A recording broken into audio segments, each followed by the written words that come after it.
ETF index mutual funds నేర్చుకుని stock మార్కెట్లో రాణించాలనుకుంటున్నారా? వెంటనే ఈ నెంబర్కి కాల్ చేయండి.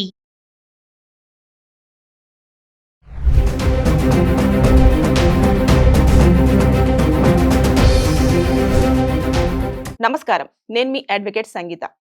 నేను మీతో ఈరోజు ఒక ఇంపార్టెంట్ న్యూస్ చెప్పబోతున్నాను. ఇప్పటి వరకు ఎవరి దగ్గర అయితే పాన్ కార్డ్ ఉందో ఆ పాన్ కార్డ్ ఈ సంవత్సరం డిసెంబర్ 31తో పనిచేయడం ఆగిపోతుంది. అది పనిచేయాలంటే వెంటనే మీ ఆధార్ కార్డ్తో ఆ పాన్ కార్డ్ని లింక్ చేసుకోండి.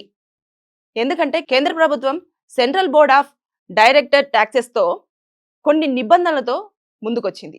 అదేంటంటే ఇప్పుడు ఏదైతే పాన్ కార్డ్ ఉంటుందో ఆ పాన్ కార్డ్ కొన్ని సందర్భాలలోనే మనం ట్యాక్సెస్ కి మాత్రమే యూజ్ చేస్తాం కదా. ఇప్పుడు అలా కాకుండా ఆధార్ కార్డ్ ని మనం మిగతా అన్ని ప్లేస్లలో ప్రతి దానికి ఆధార్ కార్డ్ ని తీసుకుంటారు.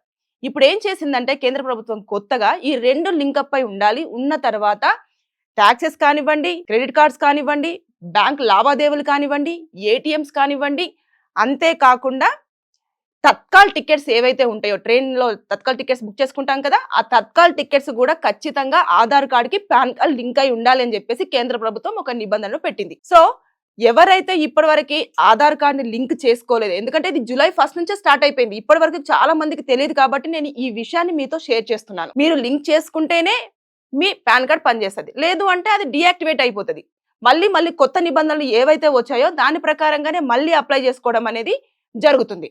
సో దీనివల్ల ఏంటంటే ఇప్పుడు ఐసిఐసి బ్యాంక్లో ఏదైతే ఏటీఎం కార్డు ఉంటుందో ఆ ఏటీఎం కార్డ్ని ఒక 5 times మాత్రమే మనం యూజ్ చేయాలి, అది ఫ్రీ. ఇంకా 6th time మనం ఒకవేళ ఆ ఏటీఎం కార్డ్ని కనుక మనం యూజ్ చేస్తే దానికి ఛార్జెస్ ఉంటాయి. ఇక హెచ్డిఎఫ్సి బ్యాంక్లో 50,000 పైన మనం డబ్బులు ట్రాన్సాక్షన్స్ చేస్తూ ఉంటాం కదా, అది కనుక చేస్తే 1% ఇంట్రెస్ట్ పడుతుంది. ఇలాంటివన్నీ కొత్త నిబంధనలతోటి మన ముందుకు వస్తుంది. ఎక్కడ కూడా ఎలాంటి స్కామ్స్ జరగకుండా, అంతేకాకుండా ఐటీ రిటర్న్స్ అనేది మనం ఖచ్చితంగా పే చేసేలాగానే అన్ని జాగ్రత్తలు అనేది కేంద్ర ప్రభుత్వం తీసుకొని.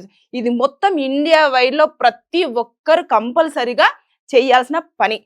లేకపోతే మన ఐటీ రిటర్న్స్ ఆగిపోతాయి, బ్యాంక్ లావాదేవీలు ఆగిపోతాయి, ఏటీఎం కార్డు లాక్ అయిపోతుంది. ఇవన్నీ జరిగే అవకాశాలు ఉన్నాయి. కాబట్టి ఈ నేపథ్యంలోనే మీరు డిసెంబర్ 31 వరకు, అంటే మనకి ఈ సంవత్సరం మొత్తం కూడా ఇవ్వడం జరిగింది. అంటే జూలై 1 నుంచి వచ్చింది కాబట్టి మిగతా ఈ రిమైనింగ్ నెలల్లో కంపల్సరిగా మీకున్న వీల్ టైంలో చూసి ఆధార్ కార్డ్ని పాన్ కార్డ్ తోటి లింక్ చేసుకోవాల్సిందే, అది తప్పదు. ఇంకంతే. ఇదివరకు అయితే మనకు ఒక ఆధార్ కార్డ్ నెంబర్ ఇచ్చి ఆధార్ కార్డ్ ఇచ్చాము అంటే మనకి ఏ పనులైనా కూడా జరిగిపోయేటివి. బ్యాంక్లో కానివ్వండి, అలాగే ఐటీ రిటర్న్స్ కానివ్వండి. ఐటీ రిటర్న్స్కి అయితే పాన్ కార్డ్ ఉండేది. ఇప్పుడు దాంతో పాటు తత్కాల్ టికెట్ మనం ఓన్లీ ఆధార్ కార్డ్ తోటే మనం చేసుకునే వాళ్ళం. కానీ ఆధార్ కార్డుకి కంపల్సరిగా పాన్ కార్డ్ లింక్ అయి ఉంటేనే ఆ తత్కాల్ టికెట్ అనేది బుక్ అవ్వడం జరుగుతుంది, లేకపోతే బుక్ చేయరు, దాన్ని వెంటనే రిజెక్ట్ చేసేస్తారు.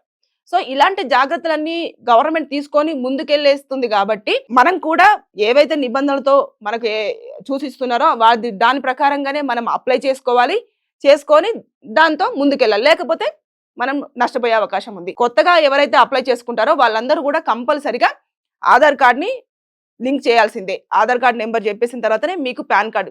ఇదివరకు ఉన్న వాళ్ళు అయితేనేమో ఎప్పుడో ఒక 10 సంవత్సరాలు 15 సంవత్సరాల క్రితమో తీసుకున్న వాళ్ళు చాలా మంది ఉంటారు. వాళ్ళు ఆధార్ కార్డ్తో లింక్ చేసుకుంటే సరిపోతుంది. కానీ ఇప్పుడు కొత్తగా ఎవరైతే అప్లై చేసుకొని తీసుకోవాలనుకుంటారో దాంట్లో అన్ని డీటెయిల్స్ రాసేసి తర్వాత నెక్స్ట్ ఆధార్ కార్డ్ నెంబర్ ఇచ్చేసి అడ్రస్ చూసి ఏది కూడా అన్ని రూల్ ప్రకారంగా ప్రతిదీ ఎంక్వైరీ బేస్లోనే వెళ్తుంది. ఎందుకంటే చాలా మంది ఐటీ రిటర్న్స్ అప్పుడు ఐటీలు పే చేయకపోవడం కానివ్వండి, తర్వాత బ్యాంకులో కూడా ఒక ఆధార్ అడ్రస్ ఇస్తారు, మళ్ళీ కట్ చేస్తే ఇంకొక వేరే ఆధార్ దగ్గర అడ్రస్ చేంజ్ చేసుకొని చెప్పేసి మళ్ళీ చేంజ్ చేసుకుంటారు. వితిన్ 15 days మళ్ళీ మనం ఆధార్ అడ్రస్ అనేది చేంజ్ చేసుకుంటారు కదా. చేంజ్ చేసుకొని ఈ బ్యాంకులో లోన్ తీసుకోవడం, వెంటనే అడ్రస్ చేంజ్ చేయడం, ఇలాంటివన్నీ జరుగుతున్న దాన్ని దృష్టిలో పెట్టుకున్న తర్వాతనే కేంద్ర ప్రభుత్వము దేశవ్యాప్తంగా ఇలాంటి రూల్ని పాస్ చేసిందని చెప్పేసి నేను భావిస్తున్నాను. ఎందుకంటే చాలా కేసులు కూడా అలాగే వస్తాయి. ఇప్పుడు బ్యాంక్ వాళ్ళు వెళ్తారు, లోన్ తీసుకుంటారు, తీసుకున్న తర్వాత ఏం చేస్తారు, ఇమీడియట్గా ఇక్కడ ఒక అడ్రస్ పెడతారా, తర్వాత నెక్స్ట్ వాళ్ళు లోన్ కట్టలేని పక్షంలో ఏం చేస్తారు, వేరే అడ్రస్ మొత్తం చేంజ్ చేసేస్తారు. బ్యాంక్ ఎవరైతే ఉంటారో థర్డ్ పార్టీ వాళ్ళు అక్కడికి వెళ్తారు, అక్కడ చూస్తే ఆ అడ్రస్లో ఉండరు, ఫోన్ నెంబర్స్ పనిచేయవు. ఇవన్నీ జరుగుతున్న వ్యవధిలో ఐటీ కంపల్సరిగా ఒక ఫిక్స్డ్ శాలరీ ఉంటుంది. ఆ శాలరీ బేస్లోనే మనం ఎంతవరకు ట్యాక్సెస్ పే చేయాలి అనేది కూడా మీ అందరికీ తెలుసు కదా. ఆ ట్యాక్సెస్ బేస్లో ఉంటుంది. కాబట్టి దాన్ని దృష్టిలో పెట్టేసుకొని ఖచ్చితంగా ఈ రెండు లింక్ అయి ఉంటేనే ఇవన్నీ జరుగుతాయి అని చెప్పారు. సో జాగ్రత్తగా మీరు ఇది దృష్టిలో పెట్టేసుకొని ఇమీడియట్ గా మీ ఆధార్ కార్డ్ని పాన్ కార్డ్ని లింక్ చేసుకోకపోతే ప్రమాదంలో పడే అవకాశం మీకే ఉంది. కొత్తగా అప్లై చేసుకునే వారికైతే ప్రాబ్లం లేదు, ఎందుకంటే రూల్స్ అన్ని మారాయి కాబట్టి వాళ్ళు ఆ వేలోనే వెళ్ళి అప్లై చేసుకోవడం అనేది జరుగుతుంది. కానీ ఎవరైతే తీసుకున్నారో వాళ్ళు మాత్రం కంపల్సరీగా చేసుకోవాల్సిందే. జూలై 1న దీన్ని అమలు చేసినప్పటికీ కూడా ఇప్పటి వరకు ఫింగర్స్ మీద కౌంట్ చేయొచ్చు. మనం ఎవరైతే ఆధార్ ఉన్న పాన్ లింక్ చేసుకున్నారో వాళ్ళని మనం ఫింగర్స్ మీద కౌంట్ చేయొచ్చు. సో లాస్ట్ మూమెంట్ లో వెళ్తారు, అరే డిసెంబర్ 31 వరకు కదా మనకు టైం ఉంది అని చెప్పేసి అనుకుంటారు. అప్పటికి వెళ్ళేసరికి ఏదైతే సైట్ ఉంటుందో అది లాక్ అయిపోతుంది. అంటే చాలా మంది ఒకేసారి యూజ్ చేస్తూ ఉంటే అది సరిగా పని చేయదు, స్ట్రక్ అయిపోతూ ఉంటుంది. అలా కాకుండా ఇంత ఫ్రీ టైం ఇచ్చారు వాళ్ళు. సో ఈ టైంలో మనం ఫినిష్ చేసుకుంటే అన్ని రకాలుగా బాగుంటుంది. అంతేగాని హడావుడిగా డిసెంబర్ కదా అని చెప్పేసి అనుకునేసరికి ఈ మంత్స్ అన్ని వెళ్ళిపోతూ ఉంటాయి. అలా కాకుండా ఇమీడియట్ గా వెళ్ళేసి చేసుకుంటారని చెప్పేసి నేను మాత్రం ఇది చాలా బాగా స్ట్రెస్ చేసి చెప్తున్నాను. కంపల్సరిగా చేసుకోండి, లేకపోతే మీ పాన్ కార్డ్ లాక్ అయిపోతుంది, డీయాక్టివేట్ అయిపోతుంది. అస్సలు అది ఇంకా పని చెయ్యదు. మీరు ఒకవేళ ఐటీ రిటర్న్స్ పే చేసే వాళ్ళైతే అనవసరంగా ఇబ్బందులు ఎదుర్కోవాల్సిన పరిస్థితి వస్తుంది. సో జాగ్రత్త. Thank you.